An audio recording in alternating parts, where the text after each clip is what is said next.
I realize now that he was probably making $1 million a year, which we were all totally unaware of.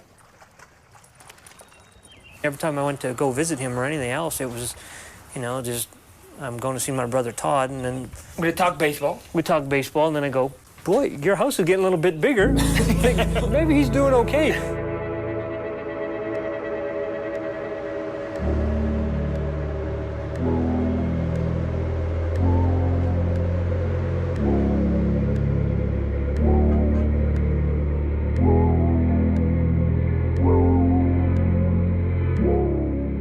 I felt sorry for him, just always hunched over that board.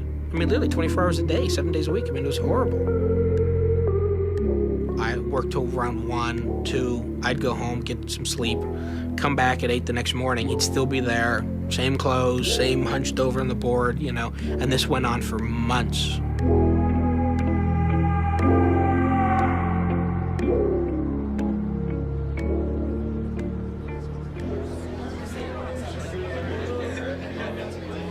Kids large and small waited for hours to meet the man behind today's Spider-Man, Todd McFarlane. It sold millions of copies, but to who? By the end of the 80s, you had comic book fans who were interested in comics as an investment. Right there. That's hot. That's his new book, and that's the one that's hot. That's the one everybody's coming here to get signed.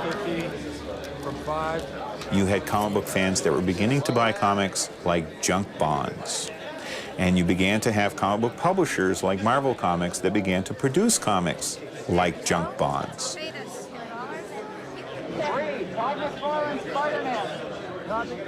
And then when you get Todd McFarlane to sign one of the comics, then it doubles in value usually. There you go, thank you.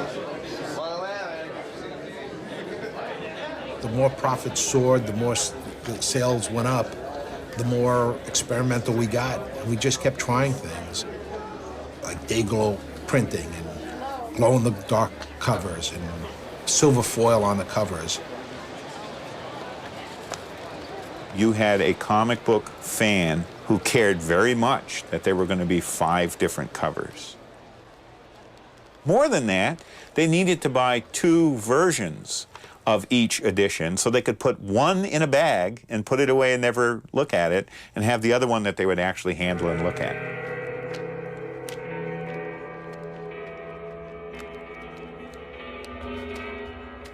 I just think we took advantage of them, you know? It's the one thing that I just keep slamming my head against the wall. Just because you can take money, it doesn't, that, you gotta have a better reason than to take money just because you can.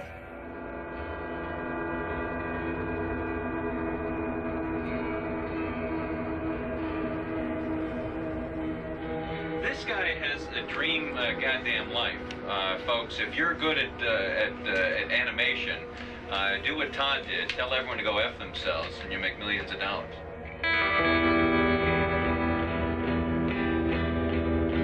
There was still a lot of resistance to just having him on Spider-Man. Even though outside the company, it was attracting a lot of attention, it was doing so in a way that was going against how the higher-ups thought things should be.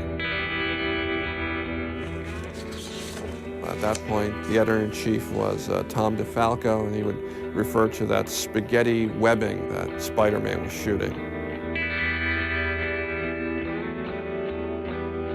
He started to aim for a more adult audience, which under most circumstances would have been fine, but he was working on Spider-Man. We felt Spider-Man should be essentially a PG or a PG-13 style character.